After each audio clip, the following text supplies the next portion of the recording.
We throw the word love around rather promiscuously. A quick search on texts between the sisters and I turned up the word love in reference to a meme with a snowman and some guy on TikTok who shares feel-good stories. Heck, we didn't just express love for the guy. We said we loved his stories. One sister expressed love for the new rifle, bow, and trap shooting range that was built outside Rapid City. That same sister said she loved teachers. The other loved the picture I sent of the local lighthouse peeking up above a tree in full autumnal regalia. She also loved a picture of the moon that sister number 1 took from her backyard. 2 of us regularly say how much we love the paintings of sister number 3. Of course, we do say we love each other far more than we say we love other things, but you get the picture. I had a manager who, whenever someone would talk about the special needs of a particular group at the bank, would respond, "If everybody's special, then nobody's special." And I sort of feel like that about love. If we love everything, then do we really love anything? Have we reduced the meaning because we use it in application to everything? Love is also ingrained into every corner of society.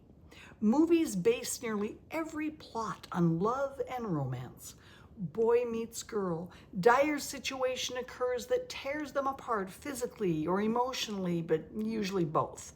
Boy and girl resolve their differences and live happily ever after, unless it's a Japanese romance, in which case one or both of them die.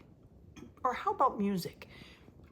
From rock to pop to metal to jazz to country, the overwhelming majority of music has love as its thread. Allow me to tell you about a 2018 study from the Harvard Crimson, which found that between 1960 and 2010, 67.3% of lyrics from top 40 songs referenced relationships and love. 29.9% alluded to sex and sexual desire. Love significantly outpaced other themes.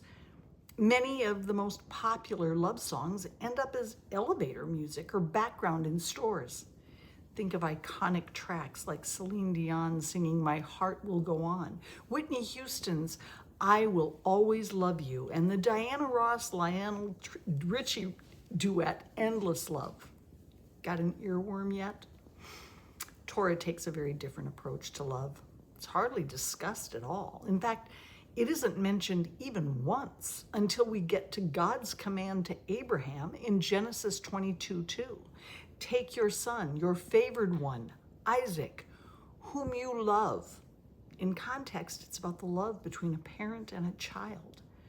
Love is not mentioned again until this week's portion, Chayei Sarah.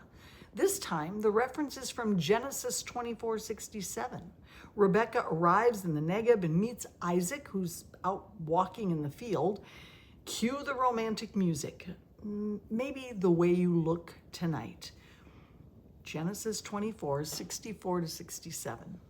Raising her eyes, Rebecca saw Isaac. She alighted from the camel and said to the servant, "Who is that man walking in the field toward us?" And the servant said, "That is my master." So she took her veil and covered herself. The servant told Isaac all the things that he had done. Isaac then brought her into the tent of his mother Sarah, and he took Rebekah as his wife. Isaac loved her and thus found comfort after his mother's death. It was quite literally love at first sight. Interestingly enough, marriage came before love.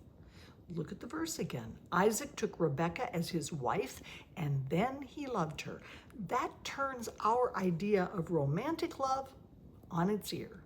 This is only the second time that love is mentioned in Torah, and it comes after a marriage. The next instance of love is when we read that Jacob loved Rachel and that Leah felt unloved. The word love is used sparingly to refer to either the love for a child or between a man and a woman. There's no commandment to love your parents, only to honor them. After children and spouses, you are to love your neighbor, Leviticus 19:18, the stranger, Leviticus 19:34, and God, Deuteronomy 6:5. The question is, why? does Torah use the word so little and so carefully? Today, the word love is ubiquitous. We apply it to everything without batting an eye. But what is love really? Why did Isaac's marriage to Rebekah come before he loved her? Why is Torah's depiction of love so different from ours? We fall in love with someone's looks or how they act or laugh or even, unfortunately, their bank account. We equate love with desire, and that desire is typically focused on us. What do I want? What do I need? What does my checklist for the perfect mate consist of? Torah seems to view love not as something born in desire, but in dedication. When we are focused on what the other person brings to the table, we easily ignore what we have to offer. When you are dedicated to someone, your first thoughts are what you can do to make their lives better. Your wants and needs become secondary. Being dedicated to another person transcends the idea of self-satisfaction. Dedication and caring about another human more than yourself is why parents love their children and are willing to sacrifice themselves for the kids. In a narcissistic society, such an attitude towards romantic love doesn't play very well. We carefully separate love for our children and love for our partner. We want it to be different, but perhaps the difference is negligible. Perhaps love works when we are more focused on the other than on ourselves, whether we're talking about love for a child or an altruistic love for our neighbor or a stranger. More importantly, we consider the commandment to love God and wonder how that kind of dedication, loving with our whole heart, soul, and mind, translates to our romantic relationships. The similarities between our love for God and love for our spouse is made clear in the Judeo-Christian analogy that God is the groom and we are his bride. We are engaged to him now, delving into the relationship, getting to know him better, considering what we need to do to please him. The marriage will occur when Mashiach comes. It is in that messianic time that we will truly be made one with our Creator. And it's not a pie in the sky sort of meeting. It's not our ascendancy to heaven. It's the point at which we finally make the world fit to be his home, a world where everyone knows who he is, a return to the garden. We learn about dedication and thus love by doing those things that please him. We perform the mitzvot, both understood and super-rational. We do good deeds for others to show our love, both for God, our neighbor, and the stranger in our midst. We transcend what we want to show God how much we love him. And it's not easy. There are obstacles in the way, not the least of which are our own egos and desires. Putting it all aside is the tough part. Loving God and the translation of that love into love for others goes far beyond a love song or a rom-com movie. It's so much more than that.